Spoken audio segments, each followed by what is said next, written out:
All right, anything before the jury?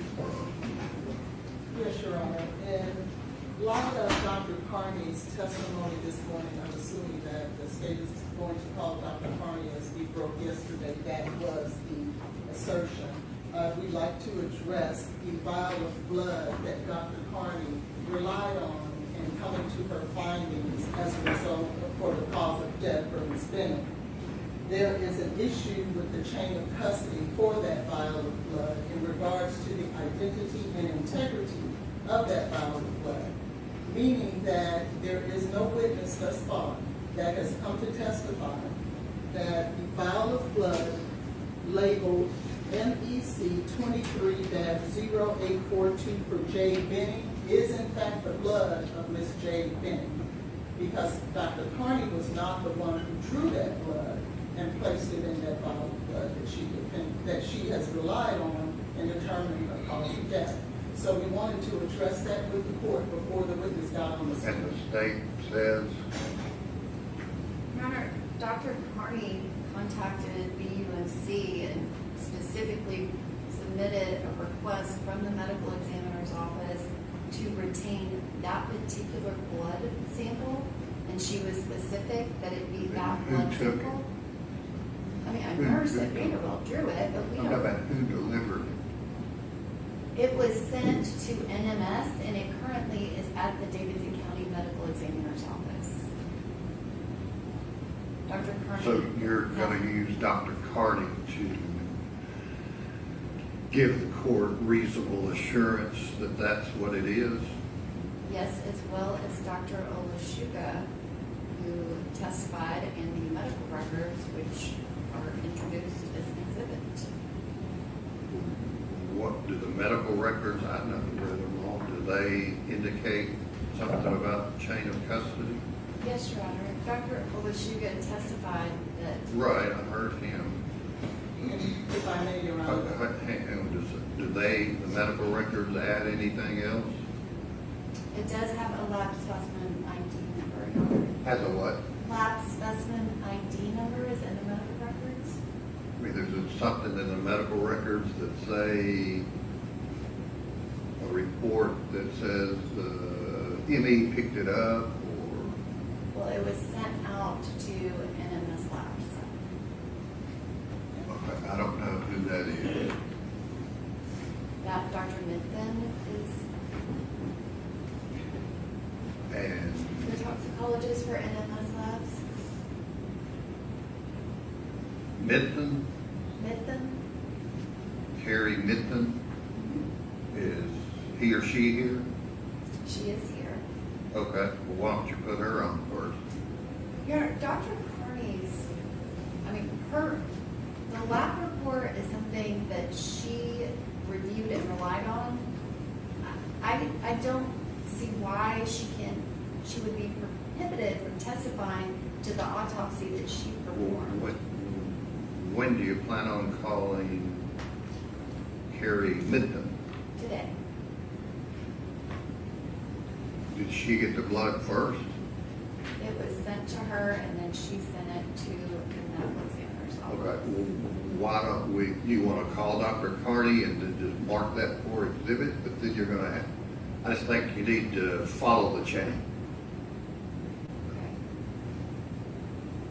I will need a break because I had people scheduled in a certain order for this morning because we had Dr. Carney here yesterday, Well, but I'm happy to do that. I've got, and I know it's by the preponderance, but I've got a gentleman over here who attorneys are ranting and raving about the chain of custody, and as we all know, I have to be able to assure, reasonable assurance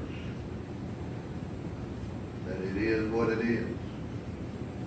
Well, Dr. Olashuga. Are you willing to risk this case on whether you've shown that?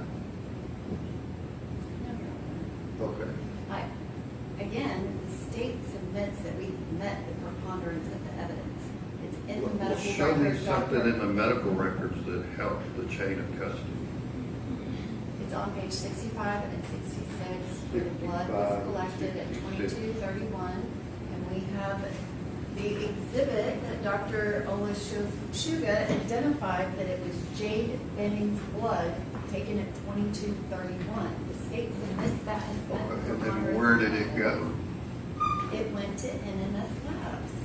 Okay. So,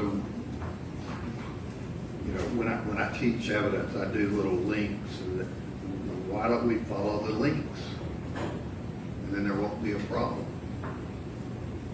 Okay, I will step out and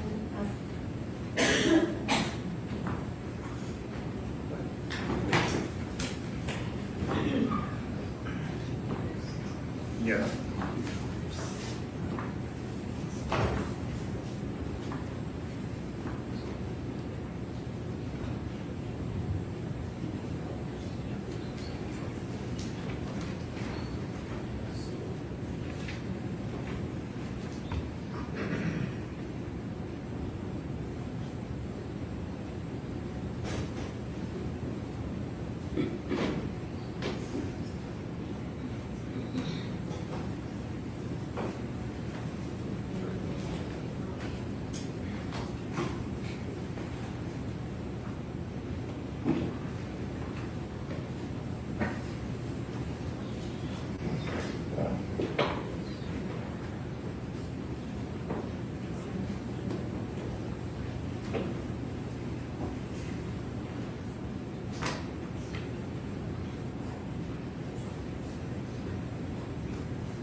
Is the Did I have an update? Carrie Mitten here? Yeah, she is, however, I'm sorry, Your Honor, if I can correct something, I was Okay. mistaken. I thought that Vanderbilt sent it to NMS. I knew that Dr. Carney had put a hold on it, but I thought they sent it to them. They did not. They sent it to her. She took that picture of it, and then she sent it to NMS. Okay, well, let And she has it back. Bring Dr. Carney in and just we'll hear outside the presence of the jury, just any issues about the chain. And who's introducing the defense motion also included urine. Oh, she disappeared.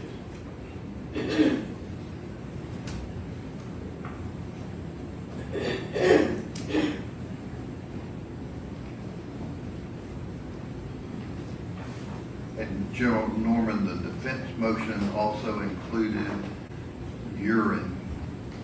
Dr. Carney does not have anything to do with urine samples. Who would? It depends on what urine. I think there's 5. It's a what? So I think there are 5 samples of urine. I don't know which one they're referring to.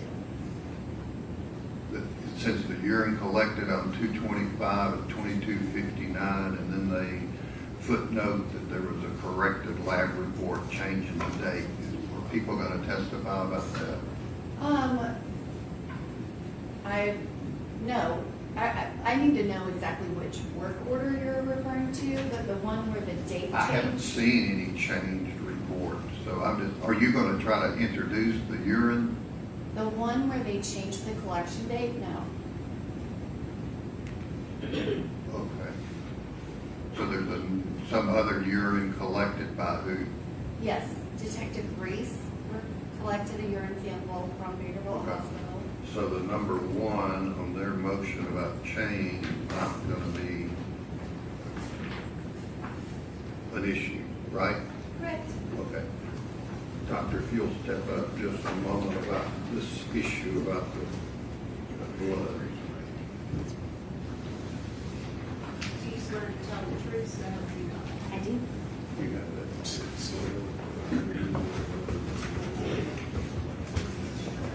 Your Honor, may I ask that Exhibit 12 be passed to the witness? Okay.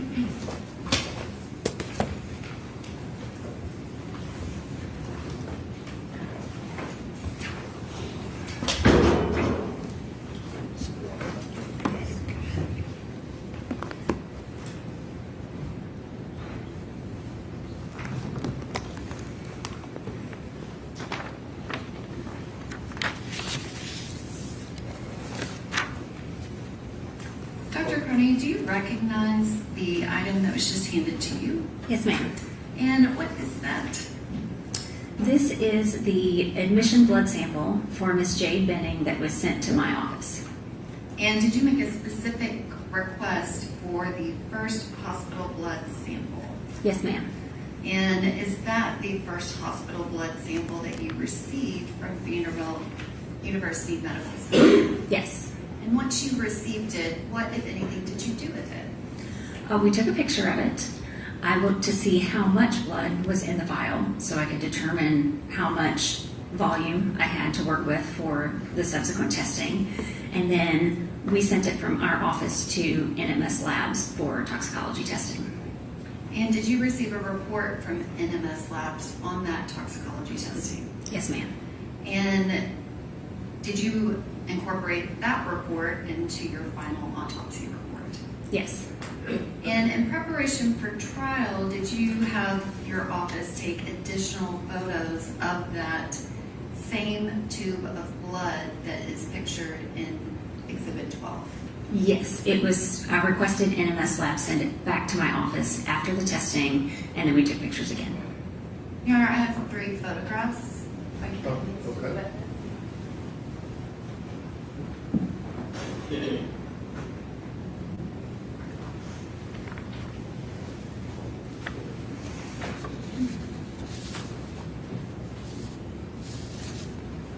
And Dr. Carney, once you receive the blood vial back from NMS Labs, is it typical that they would have their own labeling on the blood vial at that point?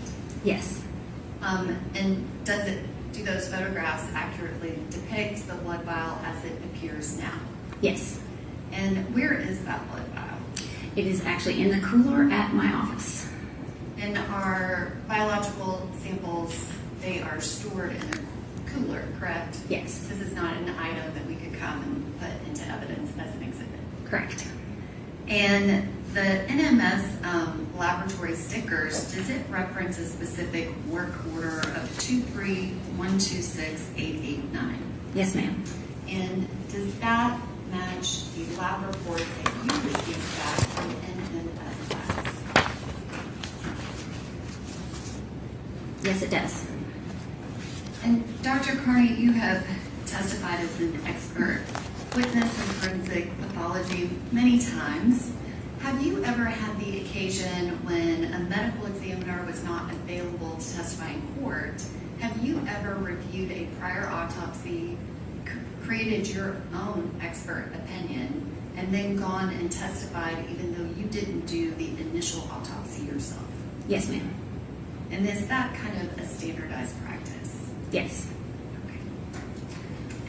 Your Honor, I'm going to wait until we have a jury to admit the chain of custody of the blood sample of Jade Benning that was collected at 2231 at Vanderbilt University Medical Center. Any questions on behalf of the defendant? Yes, sir.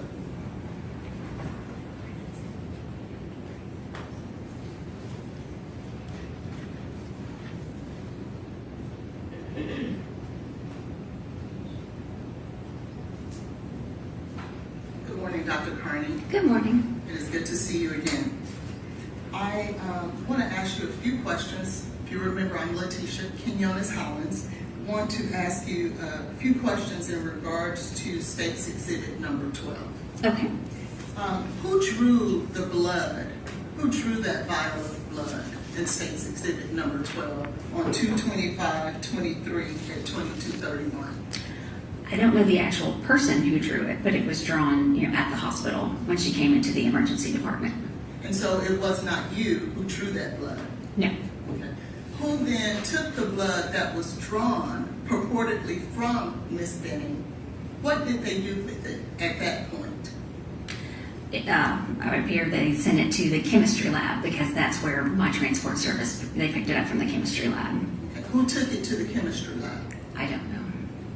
And when it got to the chemistry lab, can you tell me what day it got to the chemistry lab? I would assume it got to the chemistry lab very quickly after so that they could run whatever tests the doctor ordered.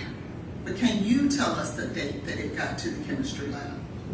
I don't have that right here. And on what date and at what time was it picked up from the chemistry lab to bring to you? I have that here.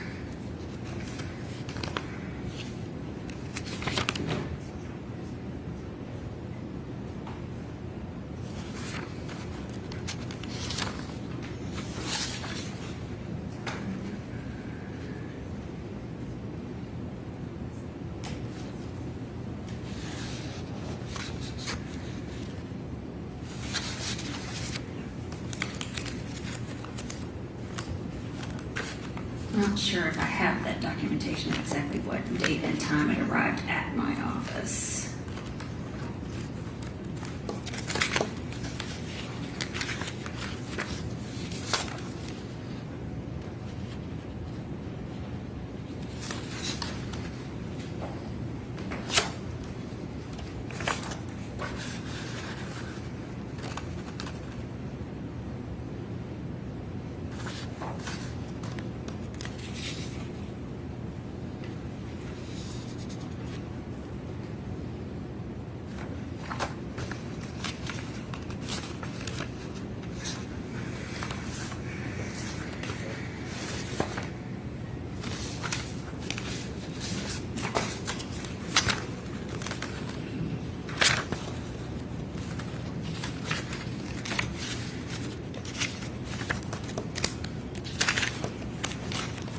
I don't see that here.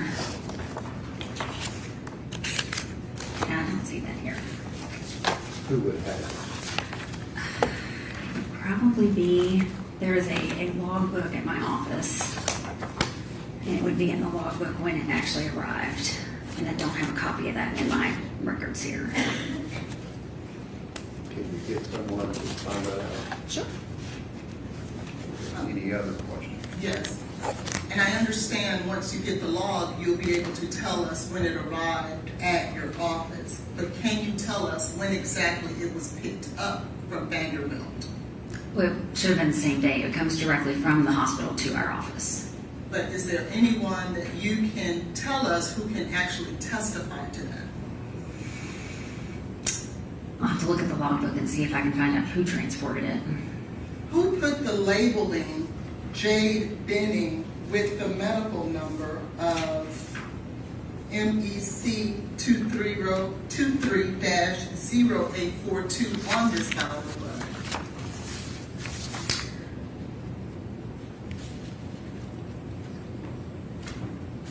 In other words, who affixed the labeling of this vial of blood? Objection, Your Honor, to the relevant. Okay, do you know? I'm not sure if that was us or if that was NMS Labs. You're talking about the photos when you got it back? Right, so this label that's separate from the tube, that's my office label.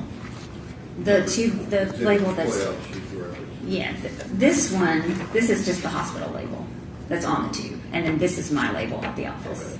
And then when you got it back, So when we got it back, this is, the paper label is from my office.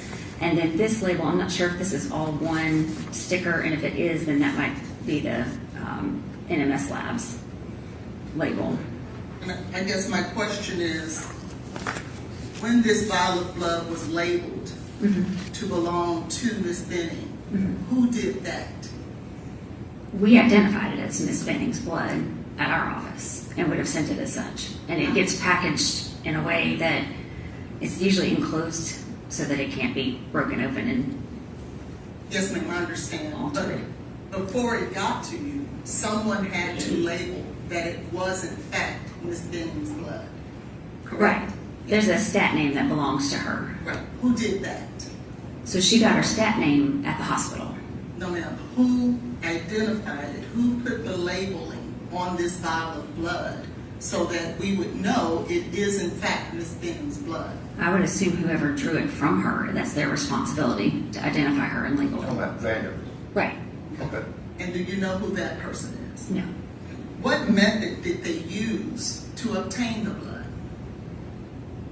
I wasn't there. I don't know.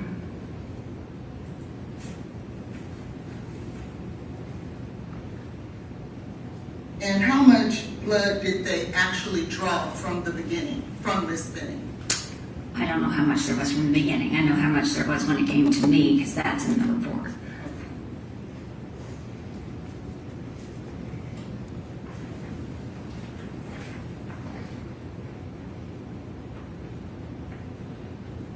And so, just so that we're clear, you don't know who drew the blood, No. don't know what procedures were taken to draw. We've heard all of that. Do you have any other new questions? No, Your Honor, Okay, thank you. Thank you. Can you go call now and find out Sure. what date you received it?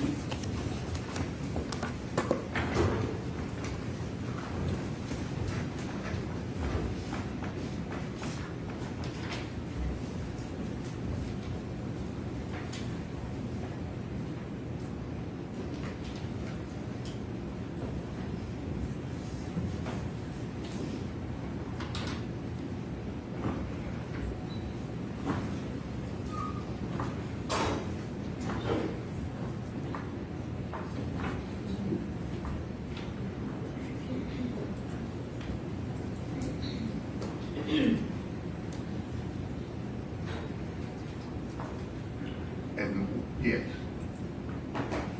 Your Honor, would you like for me to call Dr. Bitten while we're waiting for that logbook? you can do that just for this Just purpose. for efficiency's sake. Who, yeah, step out there, Keith.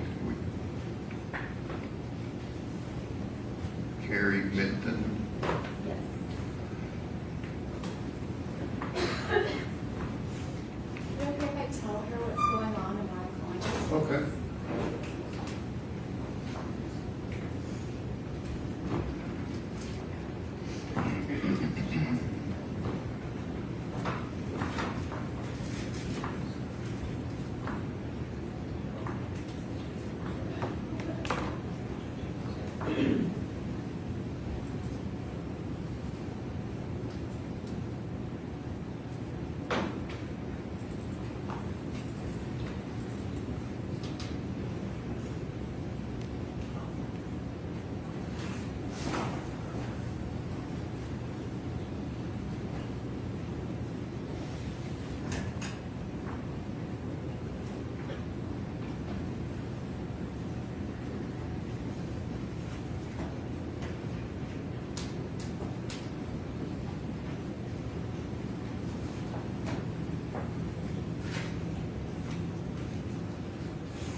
Your Honor, if I may, just for point of efficiency and to let the court know while we're dealing with these issues, we also have a Smithview, Arizona issue with the same vial of blood. A what issue? Smithview, Arizona issue. Okay. Is this the witness, General Norman, that would clear that issue up? Yes, Your Honor. Okay. Raise your right hand and be sworn. Do you swear to tell the truth, so help you God? I do.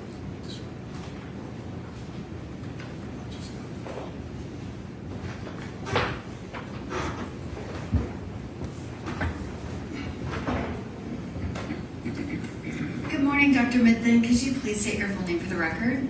Carrie Midthun. And could you spell your first and last name for the court reporter? Sure. First name is Kari. Last name Midthun.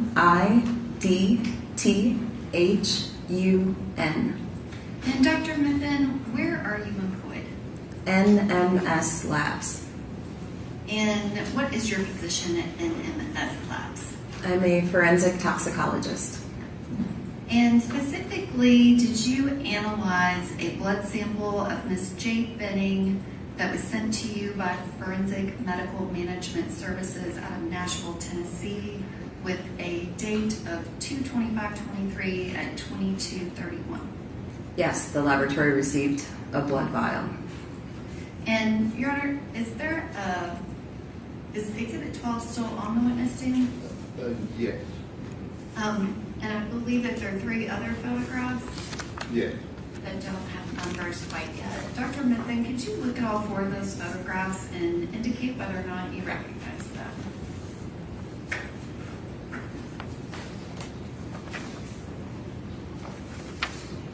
Yes.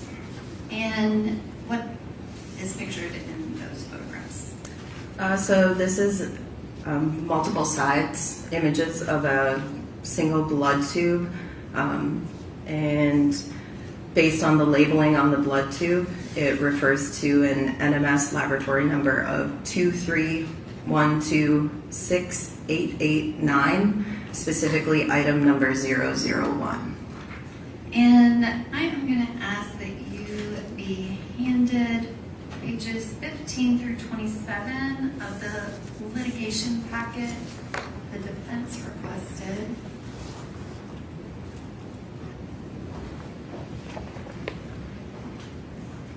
Thank you. Dr. Midthen, do you recognize the documents that have just been handed to you?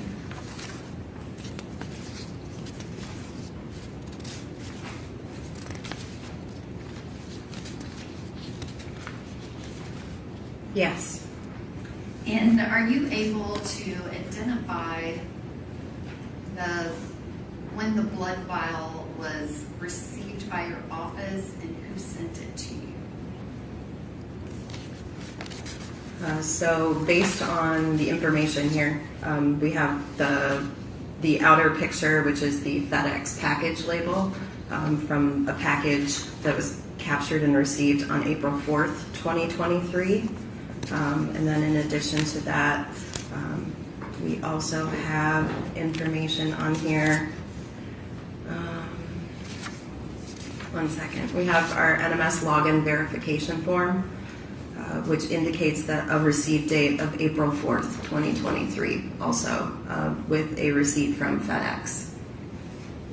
And do you also have additional paperwork from NMS Labs that documents after your NMS completed the testing that it was sent back to Forensic Medical Management?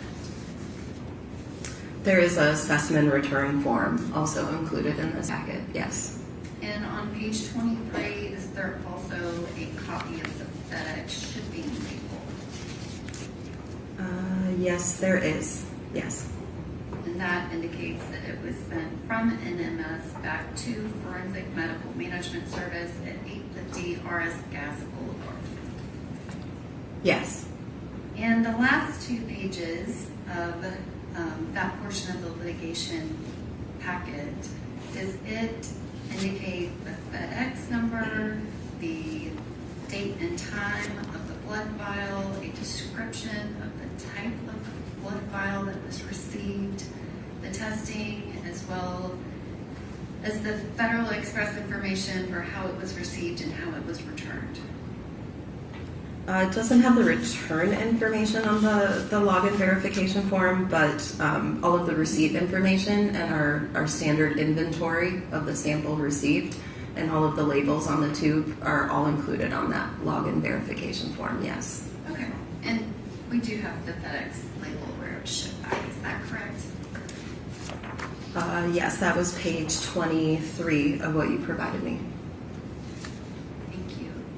Your Honor, I ask that those pages of the litigation packet, give you an exhibit, not for it to go back to the jury. I will also do that for the jury, but I would just like for it to be an exhibit to this portion of the hearing if possible. Okay, I could look at it. Then if you're gonna make it, if she testifies before the jury, then we mark it then. Okay.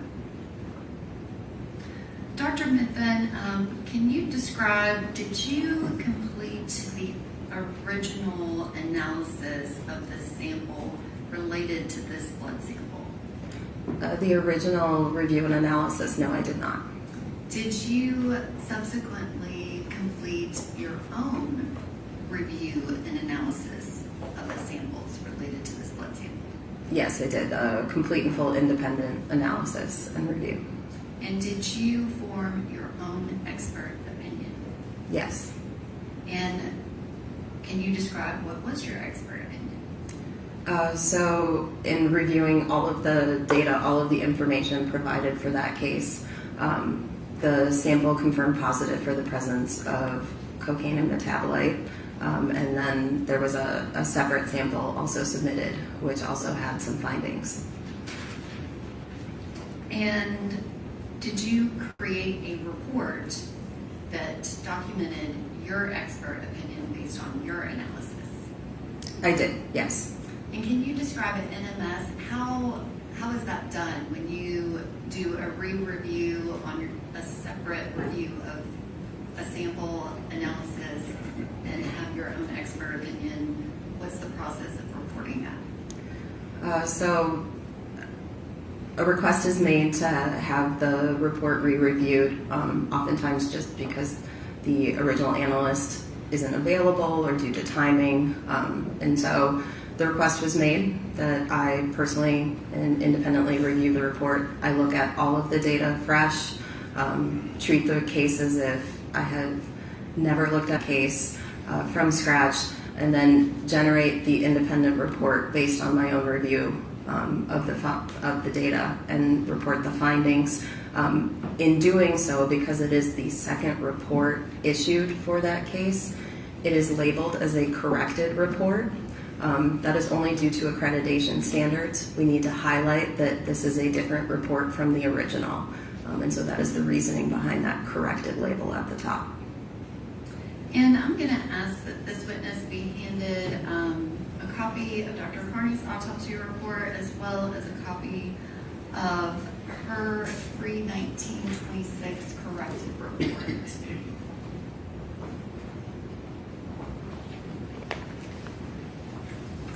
Thank you.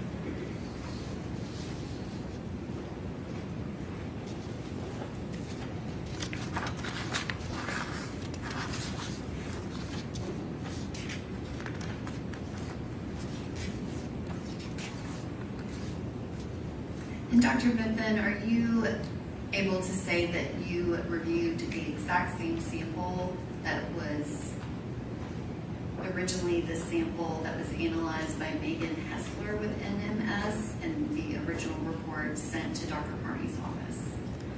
I do review the report as the final step of my process, just to verify if there are any other differences between our reports, because I would need to note that. But in generating my report, I maintain that separate and independent from my findings until the very end, so that my conclusions are not biased on anything I saw previously there. So you only reviewed her report for reference to see if you needed to notate any differences in your own expert opinion? Correct. I look at the data and everything separately and independently. But can you compare the two reports and the specimens that are the basis of the reports as well as the work order number and state that those are in fact the same sample? Yes, they are. And does your report include a specimen received date? It does. And what is that date? On the bottom of page 1, it notes the specimens were received on April 4th, 2023. And that's the exact date that's in the paperwork that is part of the litigation packet that you just testified to. Correct. Thank you, Dr. Mithun. And one question, and I don't know if Joe Norman needs to follow up or not, but think you said your results, cocaine, metabolite, but you said something about a second sample? There were multiple items submitted under that work order or that request. So I've been asked about item number 1 specifically, which was the blood tube. What's item number 2? Item number 2 received was a liver tissue specimen. Are you going to get into that? I am not going to ask her about that. I will ask Dr. Carney questions about that, but Okay. So this witness didn't do any analysis of that sample? no, I don't believe so. I mean, I reviewed it and created the report, which has the findings. Oh, I'm sorry, did you review that sample as well? Yes. Okay, I'm sorry. It's all part of the same I thought you report and said work that you order. only did the blood, which if you only did with the blood, that's fine. The request was to re-review The whole the case. entirety, so she did do that. Are you going to ask this doctor about the liver sample? I'm gonna ask if she analyzed it, yes. Okay, and so was it the same, you did a new analysis on that as well? An independent review, yes, of all the data generated for the entire case, all items received for it. Okay. And what was the individual's name, Megan, that did the initial? Megan Hessler, How do you spell that? first name or last name? Last. Hessler. Hessler. Okay. Any questions on behalf of Mr. Jade? Yes, Your Honor.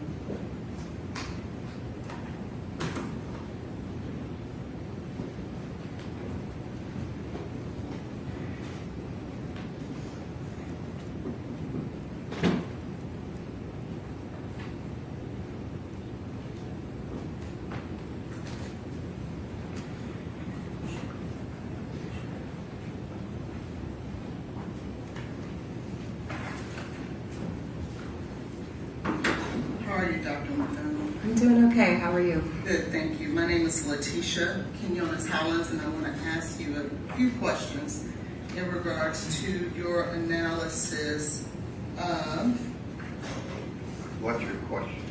I want to just identify the litigation packet. Okay. We're specifically speaking on 231-26889, is that correct? Correct. And that is NMS's identification of this particular sample that was analyzed. Correct. Now, to be clear, how it was obtained from Ms. Benning at Vanderbilt Hospital, you have no knowledge of, is that correct? Correct. How it arrived at the medical examiner's office, you have no knowledge of. Correct. And how it left the medical examiner's office and then arrived at NMS, you have no knowledge of. Only that we received it through FedEx courier. Okay. And you received it on April the 4th, Correct. and that's 2023? Correct. And you did not perform the original testing, correct? Correct. When did you make your analysis of litigation packet 231-26889, the blood there? So my report was issued on March 19th, 2026. Okay. So when did you do your analysis? It would have been, that was when I did my final signature on it. I may have started reviewing some of the data a day or so prior. I don't recall the exact date, but my final report interpretation was signed off on the 19th of March, 2026. So are you saying that you started your review of this blood and this analysis prior to March 19th? It's possible. I don't recall if I did it all in one sitting or if I started and then finished the next day. And can you tell us what is all involved in your review in order to obtain a final outcome, a final conclusion? So as part of case review, it's reviewing the specific data generated for the case, reviewing anything that was performed for screen testing, any confirmation testing or more definitive testing that's performed after the fact, reviewing any paperwork received in terms of requisition forms, submission forms, reviewing chain of custody, reviewing that login information form, reviewing phone log communications to ensure that we've performed the testing that was requested, ensuring that the testing was completed in full, that a test wasn't missed, and then ensuring the accuracy of the data. So if during my review I identify an area of concern, I can ask that a test be repeated. I can ask for clarification from one of the analysts in the laboratory. I have autonomy there to investigate if I feel there's a concern during that review. When you did your review of the blood in this case, did you actually have the blood itself to do any review or reruns of tests? In this individual case, no, the blood had been sent back to FMMS at that time because of the distance in time from when the original sample came in and was tested. So when you did your review, it had nothing to do specifically with the vial of blood itself? I would say that's not true. I'm looking at the data that was generated from that specific blood vial. So it does directly relate to that blood vial. But you yourself didn't run any tests? I did not. And when you reviewed the review, is it Dr. Hessler or Ms. Hessler. Ms. Hessler? Did you find that there were any failed runs? For that specific case, there were some repeat testing runs that were required just due to concentrations and some of the information that was showing on the initial results. So there were repeat runs required. Did you review an analysis to determine whether or not those issues for those failed runs were in fact, I guess, corrected? Yes, everything was run in terms of standard operating procedures. So if there was a control issue, that issue was evaluated. If the run needed to be repeated for the control issue, it was repeated for the control issue. In at least one instance, it was repeated just due to the quantity involved here. The quantity exceeded our instrument capability for the test at that time, and so it needed to be repeated on a dilution in order to be within our analytical range possible for that test. Did you analyze directly any issues that you may or may not have with carryover? Carryover is checked on every run, yes. Did you review that in this case? I did. And did you review the actual raw data, or did you just review the data that was printed on a screen or a document? So the raw data is automatically uploaded to our secure storage or data storage. So I am reviewing the data that was generated off of the instrument in my review. So you are reviewing the raw data? I'm not at the instrument, which would be the raw data coming straight off of the instrument itself, but that is uploaded to a secure storage, which I have access to. So I'm reviewing the data files that the instrument directly generated. Okay, so you're reviewing then just documents and records? Yes. When were you asked to review this document so that you can adopt it as a corrected test? The request was made in March of 2026. And how many pages of this run, I guess, is that the proper term? Of the litigation packet that detailed all of the data that is encompassed in this? How many pages was that for you to review? I have no idea. It's a lot.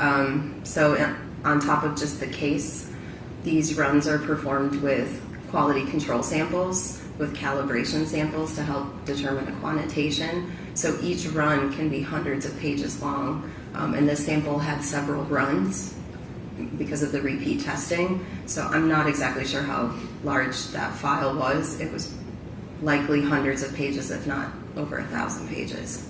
Would you trust me if I tell you that it was 1,912 pages? That would not surprise me. And how long does it take to review all of this data? Which part of the process? The whole entire thing, because in order, and correct me if I'm wrong, in order for you to adopt the findings of Ms. Hessler, you have to look at everything, don't you? Correct. You have to look at really the raw data too, correct? Yes. And you have to look at all the pipettes and all the different things that is utilized in order to assure that the information and the conclusions that you are coming to are in fact true. That information is documented on the paperwork that I am reviewing. I may not necessarily look at every single pipette unless I see an issue or a discrepancy and go back and start digging in to determine where that issue occurred. By the time I, as a case reviewer, see each individual piece of data, it has gone through multiple levels of review in the laboratory as well. So there's the analyst who's performing the run. There's an analyst who determines that the run finished and was acceptable, that the quality control samples look correct, they are acceptable. There is an independent technical review of that run after that original analyst signs off. All of that is performed for every single run at minimum. So you have at least 2 or 3 people looking at it at the individual batch level. And then once all testing is complete, then it hits my side or my part and my responsibility. So I'm not only looking at their data generated and looking that they've reviewed independently the results, I'm looking at the full picture and piecing the data from multiple runs across multiple parts of the laboratory to ensure that the results are consistent and that they're fitting together, putting the pieces of that puzzle together, that things are consistent. We're seeing consistent responses between a screen run and a more definitive confirmation run. So I'm doing a higher level overview review after multiple levels of review have already been performed before me. Okay. And so then you did not participate at all in any of those runs that you just described? Correct. I'm not directly involved in the handling of the sample or the chain of custody. And so you then would have to trust that whoever did those runs, whoever completed those testings, whoever performed the quality control, whoever actually performed the pipetting of everything to check the carryover, you have to trust that what those individuals said is in fact true. I mean, it said and also shown through the data. There are a number of checks and balances that we do throughout all of our testing. There are individual control samples run. They ensure that the instruments are running properly, that the extraction and the test technique is being performed correctly.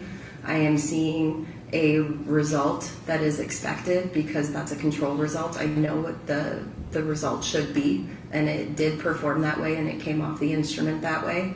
And then we have the calibrators, which are known quantities of the drug, so that we have a very accurate quantitation and numeric value for those samples. There's something called an internal standard added to every sample. That also ensures that the extraction is performed correctly. So there are multiple levels of checks and balances throughout this entire system. It's part of our accreditation requirements that we are performing this per our standard operating procedures. So if I see that something has gone awry, if I see that there's a concern, I will call it out. But if standard operating procedures are being performed, then all of those steps are being completed accurately. And I do trust what the analysts are doing because my data is showing me that things are operating correctly. And who puts that data and those types of things that you just listed, who puts that into the system? When you say system, do you mean the computer generated system, or? You have to, I guess, quantify things or qualify things. There's someone who's actually doing that, right? I mean, so it's part of validating those test methods and ensuring that those test methods are accurate. So there is a very long process to really test and prove that the test you're creating is an accurate and reliable test. Once it's validated, then there are analysts who are authorized and trained to perform that specific test. And they are trained by task in the laboratory. So an analyst who performs a screen test may not be the same analyst who's authorized and able to perform a different definitive test. They're very uniquely trained to each of their tests and their capabilities there. They have to be competency tested. They are very good at what they do. Correct. And so you have to then, it is because of that that you're able to trust them. Correct. Okay. But you do have to trust them, don't you? I do, but I have a way of checking too through the data that things are working properly. And who were those individuals who actually performed the actual testing that you just described? It would be on the chain of custody document. I don't memorize that because it's many individuals. When did the request for you to take over this case come in? It was March of 2026. I don't recall the exact date.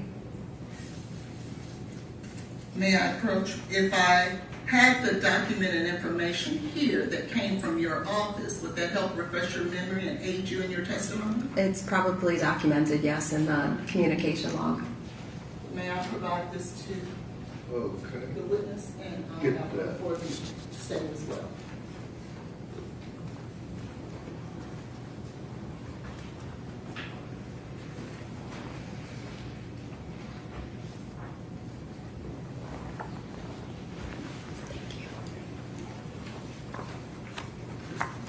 I'll mark that for identification purposes only, Defendant's Exhibit 1.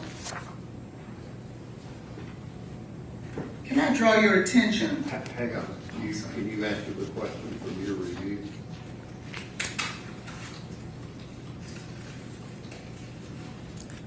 It states it was on March 19th. Can I draw your attention to page 41? Yes. Entry March 12th of 2026. Yes. Do you see there where someone from your office received an email from Eric Evans providing a subpoena for MMR, which I'm assuming would be Ms. Hessler, used to be Ms. Ringel, I believe, correct? Correct. Okay. Requesting that she appear for trial on June 22nd of 26. Yes. And will you notice the next entry where there is a request from ADA Jan Norman to have you assigned to the case? Correct. And then do you see the next entry where it says updated report signed by you? Is that right? Yes. On the March 19th entry there, what time is stated right there? It says 1500. On March 19th? Oh, on the communication log? On the or communication, I'm where sorry. General Norman is making the request that you be assigned to the case. It says 2:02 At 2:02 p.m., correct? p.m. Yes. What time did you sign this report? It says 1500, so 3 p.m. So it is your testimony that all that you just described, and what date is your report signed? March 19th. It is your testimony that you reviewed this entire case that included the vial of blood and liver tissue from the baby, from the fetus, as well as a homogeneous container in less than 55 minutes? Yes. Is that possible, Dr. Malone? Yes. From our experience and training, we are trained to do this review, this case review. I review thousands of cases a year. So I am trained to very specifically be able to look through, determine the data, look at the accuracy of the data, review and suss out that the runs were performed properly, that I see no concerns or issues. So it is certainly possible. It was 2 samples. I was aware of these cases and have been aware of these cases for quite some time due to the length of preparation. So I can't recall if I had looked at some of the data previously or not, but it's certainly possible there as well. So I did and was able to go back in and re-review it in approximately an hour. Well, And that may be just the date and time stamp of the message from the communication technician that wrote that in the communication log. I don't know when the actual communication request came in. They may have given me a heads up earlier. This is just when she recorded it in the communication log. So to be fair there, it's unclear if that timing is exact to a phone call or email, or just when they logged it into the system that we received this request. isn't the purpose of this communication history report based on the accreditation of NMS is to ensure that the integrity and that the chain of custody and everything that is required with all of these testings is in fact logged every time you touch a sample or have anything to do with the sample? Isn't that the purpose of these documents? Yes. And so are you testifying that there could have been a situation where NMS was communicating about a particular sample and didn't document it? No. It's them officially documenting it on this program that goes in the long-term communication log. Our client services department uses a different system called D365. And so they will receive their phone calls and communications, and it's logged in through D365. But then they have to do a separate independent notation to put it into this permanent communication log. So it is logged in other locations. I don't know when they physically received the request from the DA's office. I can only see when they marked it in this communication log. And to be fair, when I'm writing communications, such as when we met earlier this year, I didn't write my notes until after our meeting. So my date and time stamp wouldn't have been completely accurate to the date and time of our meeting because I couldn't write it until after we had finished speaking. Correct, but the request from General Norman didn't come in until March 19th. So how could it have been done previously? It may have come in earlier in the day than 2 p.m. is what I'm saying. That timestamp may not be completely accurate to the physical request that she made. And so then it is your testimony that NMS, when they purport to us that this is all the communications that pertain to this particular vial and all the quality control with maintaining those communications may not be completely accurate. I can't see what's in that D365. I can only see what's on this program. So I don't know if and when a communication was received. I don't believe I saw the email specifically requesting it.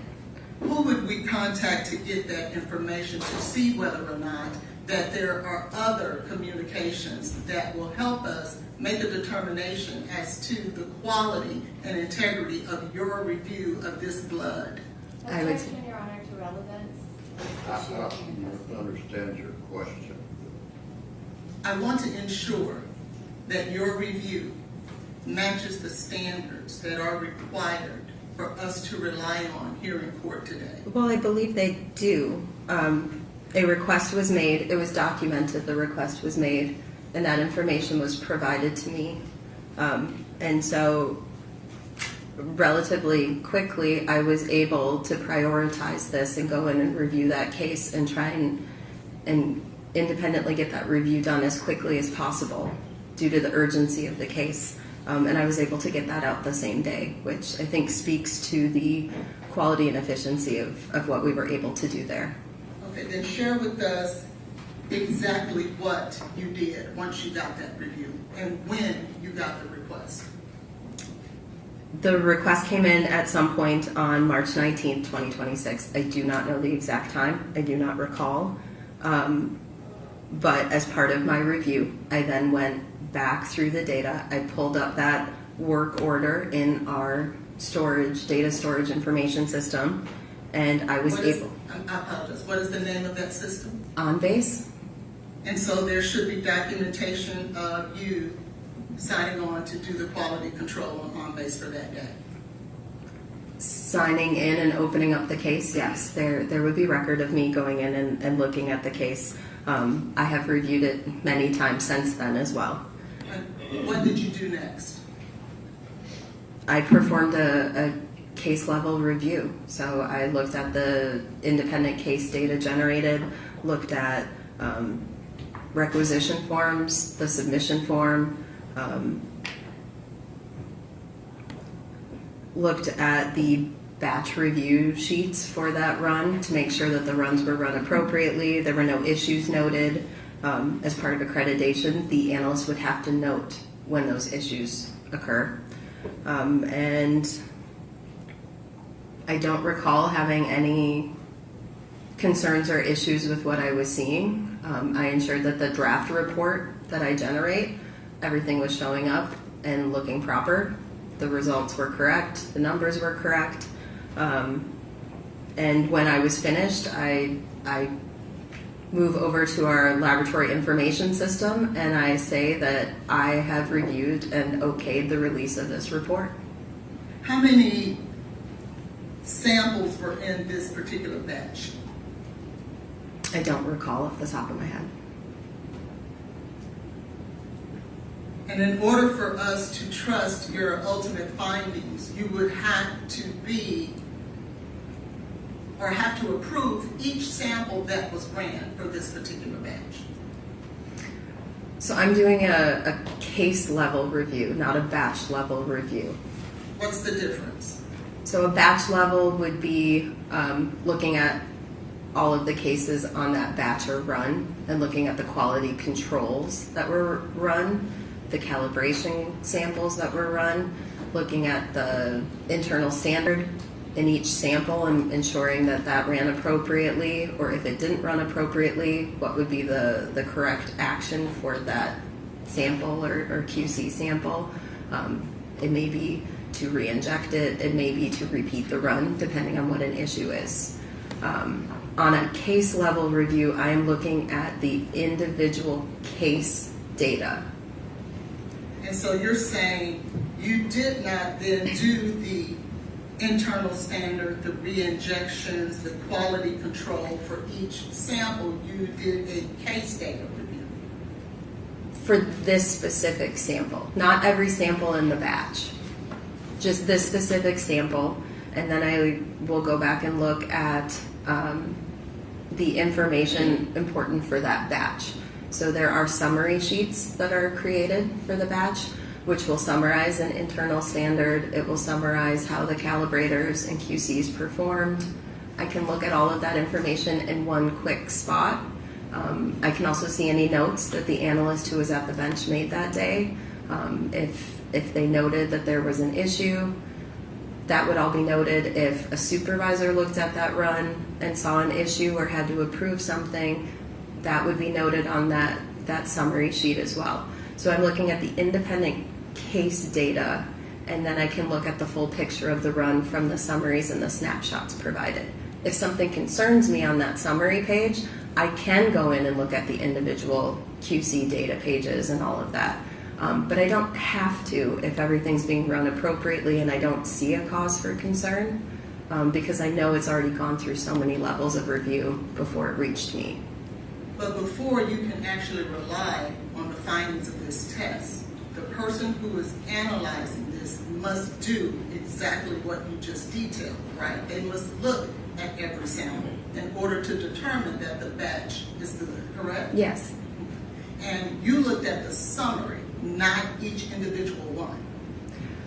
I can say I did not physically look at every single QC for these samples. And in order to come to a reliable decision, you do have to make sure that each individual QC is done correctly, correct? In order to accept the batch, yes, they do look for the acceptability of the quality control samples, depending on what the issue is.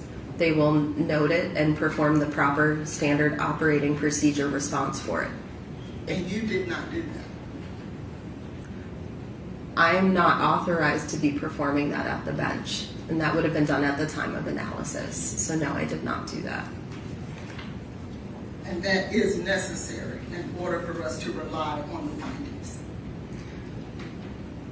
The findings are reliable. They've been accepted. They've been peer-reviewed multiple times, technically reviewed multiple times. They met all of our acceptance criteria in order to accept that run. So the findings are accurate and acceptable. Right, I'm not questioning that. What I'm stating is that that person has to do those individual QCs in order to get the reliable findings.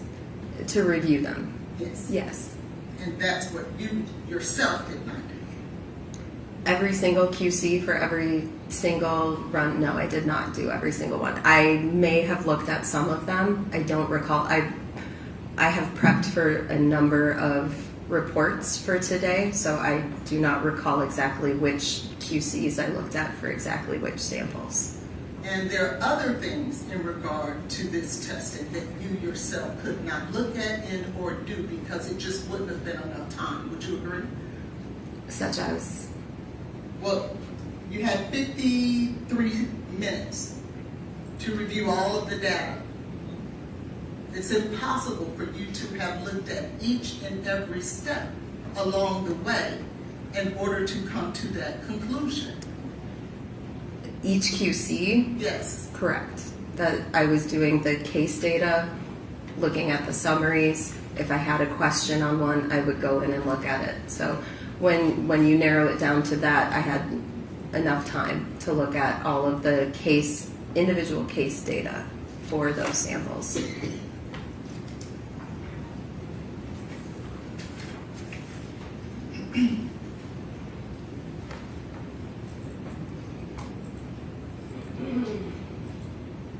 Now that was in regard to the blood, correct? Correct. The same thing had to be performed for the liver tissue as well, correct? Correct.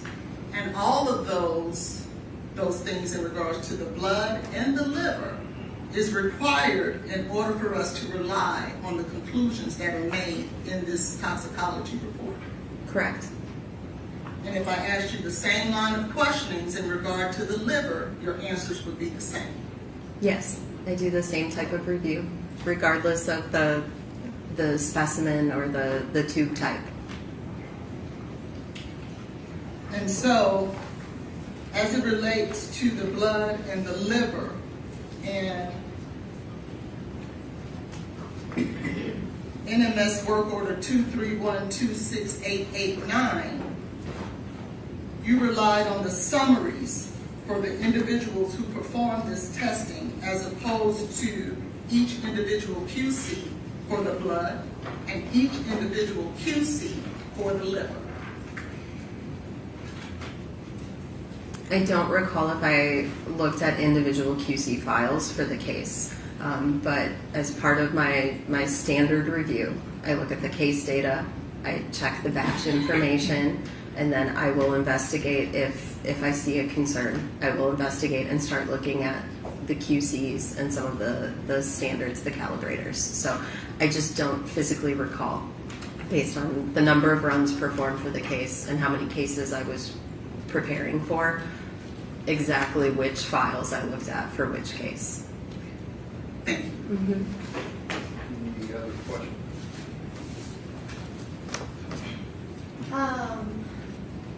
Not for this witness, Your Honor. Actually, Dr. Mitten, did you also re-review and reanalyze another report related to a blood sample and a urine sample collected by Metro Nashville Police Department? Yes, I did. And did you form your own expert opinion and issue a separate report? Yes, I did. What happened to Megan Hester? Per the phone log notes, she was not available this week. Dr. Mitten, did you also do the original testing on Jade Benning's comforter? Yes, I did. Okay, I don't, don't have any issue before me on that. All right, thank you, ma'am. Thank you.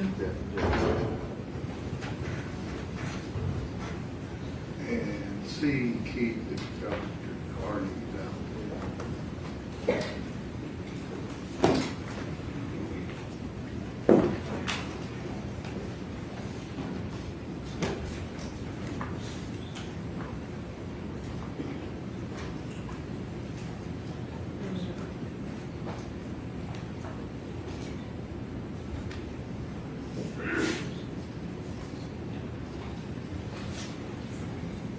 Your Honor, may I hand your court officer the exhibit sticker to label that exhibit?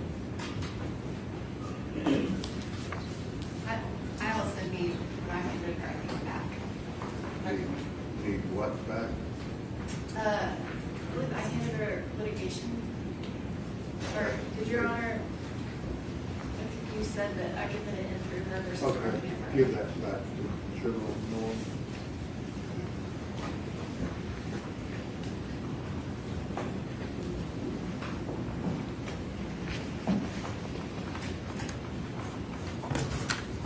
Just you can leave those there like this.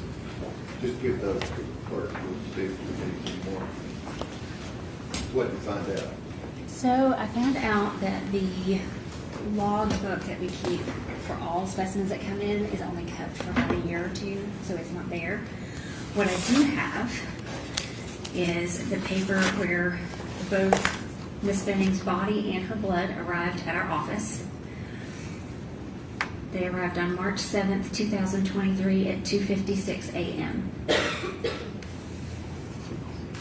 Your Honor, I also have Hang on an just a second.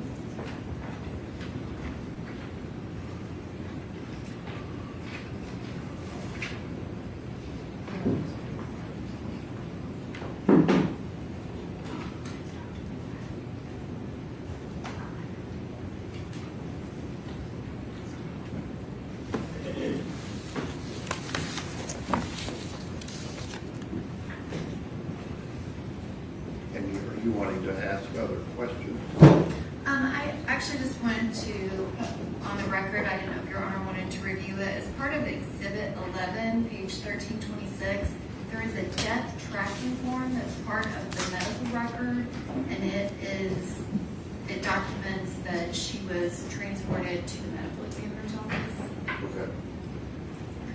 And you're saying, doctor, the blood came with the body? Yes. Okay.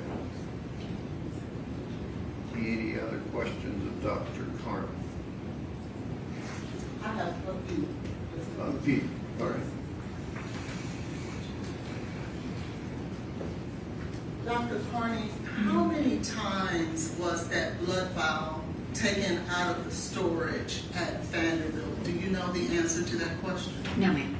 Do you know whether or not that vial was ever removed for any reason? No. Do you know all the testing that was performed on that vial of blood at Vanderbilt? No. Do you know whether or not that vial of blood was stored in a particular refrigerator at Vanderbilt? I don't know which one. And do you know if it was stored in a refrigerator at all at Vanderbilt? I do not. Will you agree with me that the tubing that is normally required to maintain the integrity of a blood sample was not utilized in this particular case? I can't agree with that because I don't know what you're referring to. Meaning, are there different types of, like gray top tube, blue top tube, yellow top tube that are utilized to preserve the enzymes in a particular blood? You mean to preserve the drugs? Yes, to preserve the drugs. Yes, there are different types of tubes. Now, when they drew this particular vial of blood, I don't know that it was for toxicology testing. It was for other types of testing they were performing as they were trying to save her life. Sure, I understand.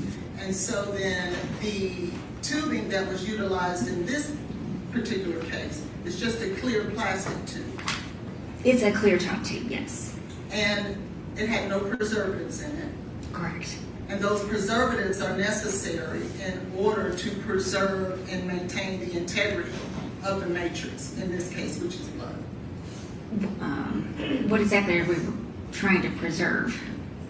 Why are the tubes with the colors, let's use a gray top tube. Why do they use that?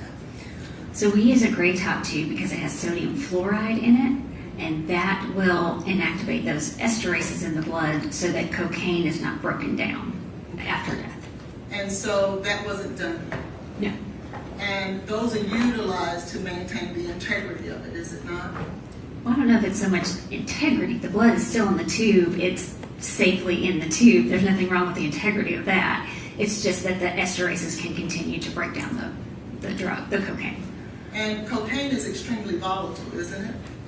Well, I mean, it's one of the only drugs, it's the only drug I'm aware of that can be broken down after death. But we can also test for the breakdown products so we don't lose that information.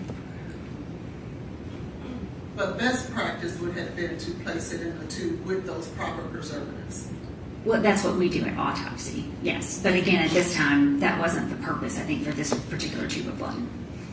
Thank you. Any other questions? All right, thank you, ma'am. You'll go back.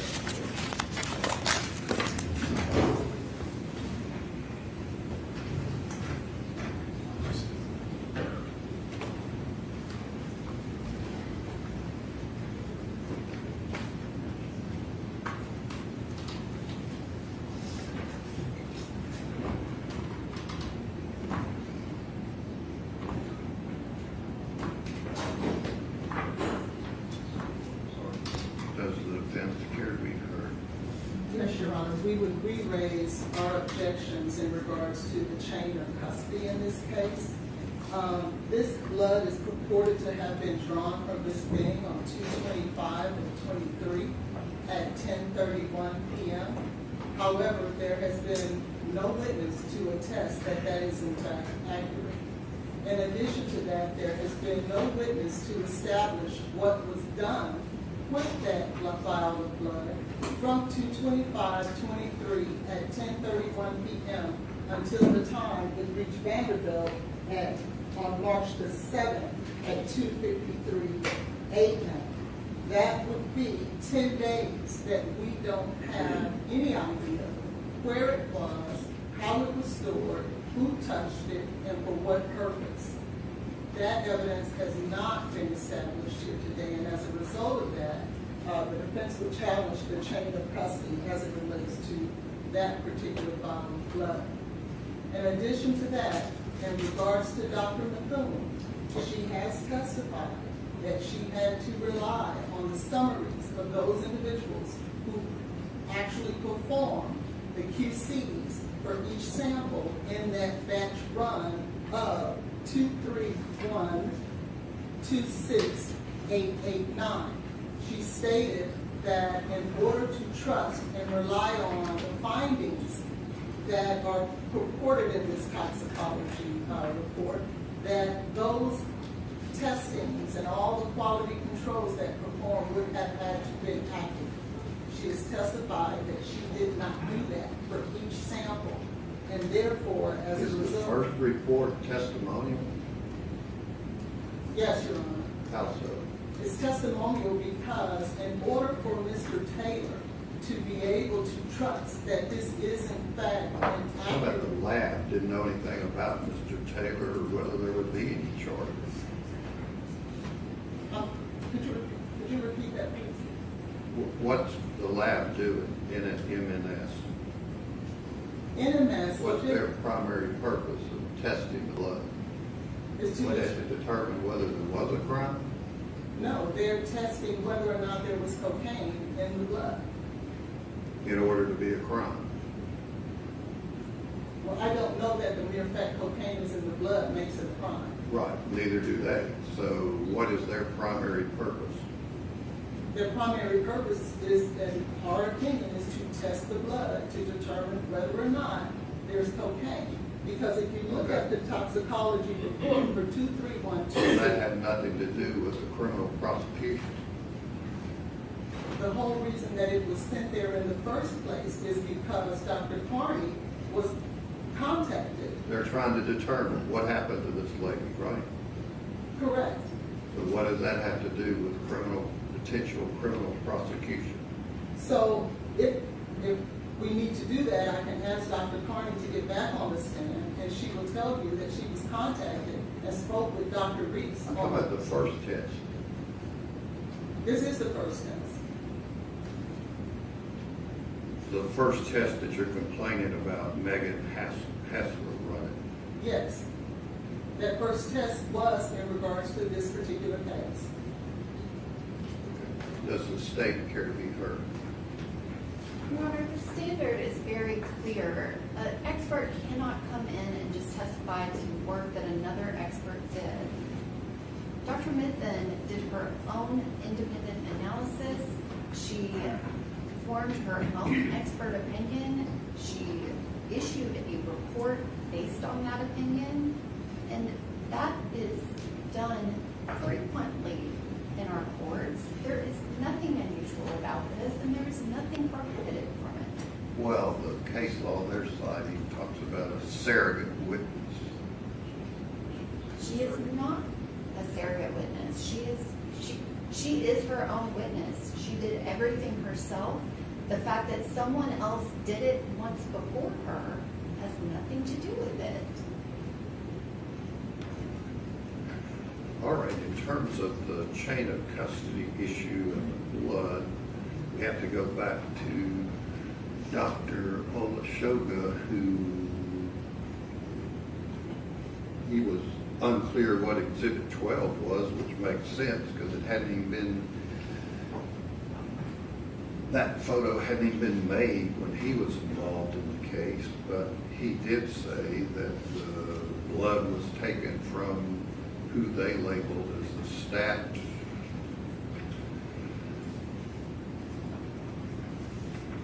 patient.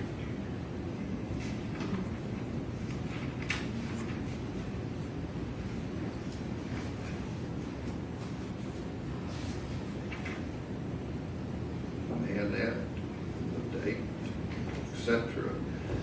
That the blood was taken. The hospital records show that, and the state doesn't have to show every runner that touched it or every person that touched it in the chain, but to give the court reasonable assurance that we're talking about the same vial of blood.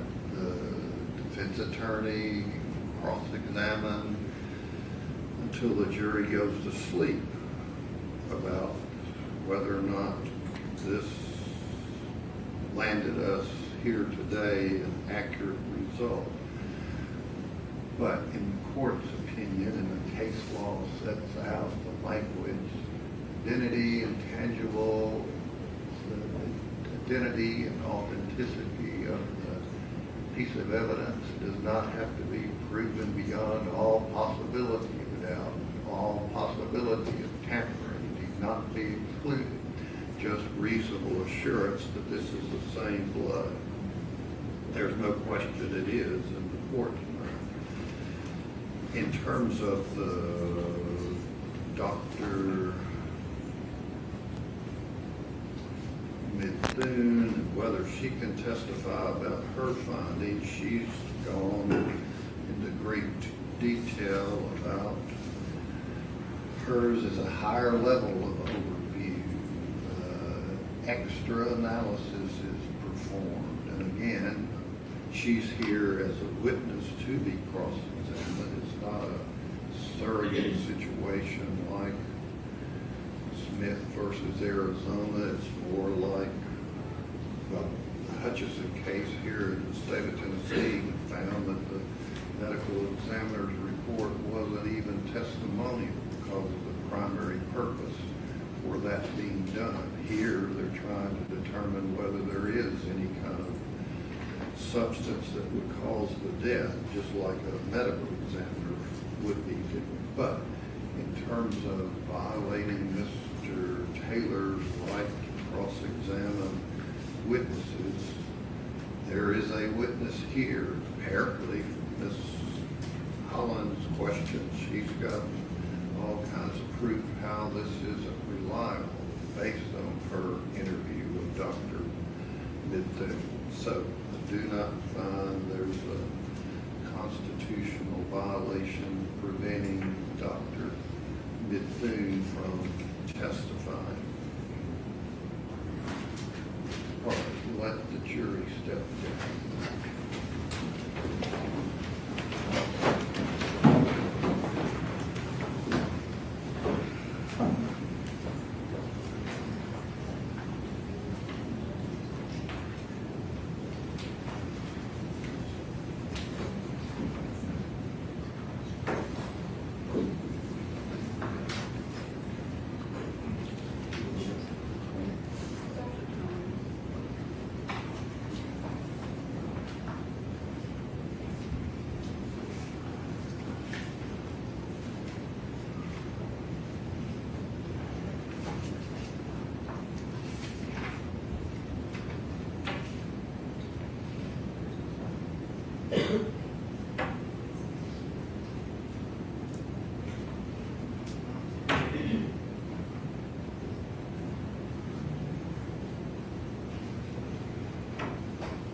Good morning to you, ladies and gentlemen. The jury, let the record reflect all of the jurors are here present. I apologize